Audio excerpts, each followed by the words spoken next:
para konfrater dan saudara-saudariku yang terkasih dalam Kristus. Hari ini Gereja Kudus merayakan Bunda Maria, Bunda Gereja. Saya akan menggunakan teks permenungan yang diambil dari Injil hari ini, dari Injil Yohanes bab 19 ayat 25 sampai dengan 34. Namun saya fokuskan pada ayat-ayat awal 25 dan 26, 27, di mana difirmankan bahwa ketika Yesus melihat ibunya dan muridnya yang dikasihinya di sampingnya, berkatalah ia kepada ibunya, "Ibu, inilah anakmu."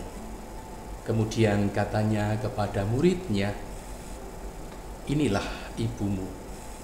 Dan sejak saat itu, murid itu menerima dia di dalam rumahnya. Indah sekali peristiwa yang sebetulnya sungguh memilukan bagi Bunda Maria yang berdiri di bawah salib. Namun Tuhan Yesus sadar bahwa dia harus menuntaskan karya keselamatan, karya penebusan itu. Yesus rupa-rupanya juga menyadari bahwa iman bundanya lah yang paling kuat. Oleh karena itu, kiranya penyerahan Yesus yang menyerahkan bundanya kepada murid terkasih itu bukan saja diartikan sebagai titip ibu, tetapi justru dia mau menempatkan Bunda Maria kini di tengah-tengah muridnya, agar muridnya juga memiliki pola iman seperti diteladankan ibunya. Walaupun harus menghadapi tantangan, walaupun harus menghadapi peristiwa gelap, namun percaya bahwa Tuhan Allah sedang menyelenggarakan karya keselamatan. Maka dibutuhkan sikap iman yang tepat. Bunda Maria sendiri merasa tidak serba jelas ketika dipanggil untuk menjadi bunda sang putra yang menjadi manusia. Sikap dia adalah sikap seorang hamba. "Aku ini hamba Tuhan, terjadilah padaku menurut kehendakmu," kehendak Allah, penyelenggaraan ilahi yang sedang melaksanakan karya keselamatan. Maka jelas sekali jasa Bunda Maria bukan hanya melahirkan Yesus, melainkan juga pasti mendampinginya sebagai anak, sebagai remaja, sebagai pribadi yang perlu dibesarkan, bukan hanya secara fisik sehat, melainkan juga iman. Di sana sini memang datanya sangat sedikit, namun menunjukkan bahwa Bunda Maria tentu bersama Yusuf membesarkan Yesus, menjadikan Yesus sungguh menjadi anak yang beriman, yang bisa siap menangkap kehendak Allah dalam tugasnya ketika menjadi manusia. Maka pula iman Bunda Maria yang pokoknya pegang pada bimbingan Roh Kudus menjadi pola yang ditawarkan kepada kita. Maka Kristus tadi di bawah salib sungguh menyerahkan Bunda Maria kepada murid terkasih.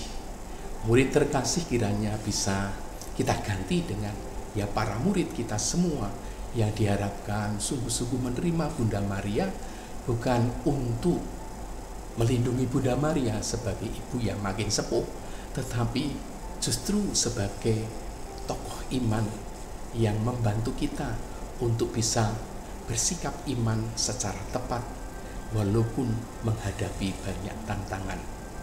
Sumbernya adalah sungguh sikap dekat dengan Tuhan, menjadi hamba Tuhan.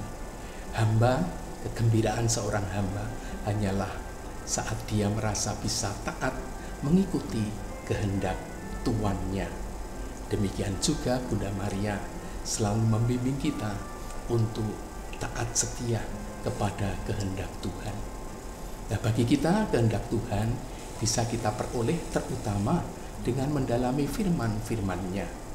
Yesus sendiri sebelum disalib sudah mengajarkan banyak hal, dan pastilah para murid saat itu juga berusaha berpegang pada ajaran-ajaran Kristus untuk ditaati. Perubahan sikap para murid juga kentara setelah kebangkitan Kristus dan kenaikannya ke surga, dan mereka diteguhkan dengan Roh Kudus.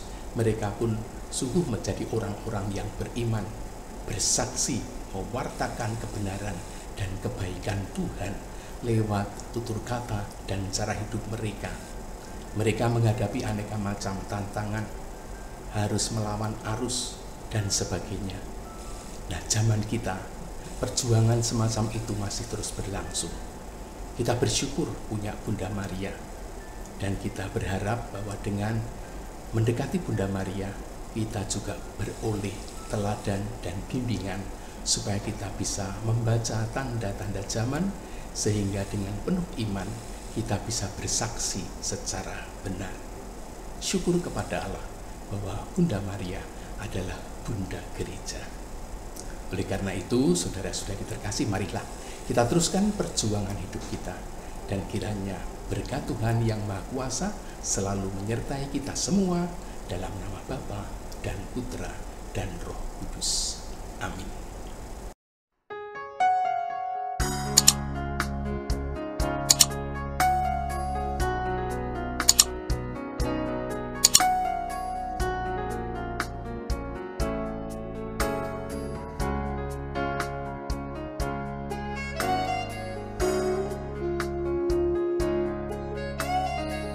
Sahabat Rema, sampai jumpa dalam program berikutnya.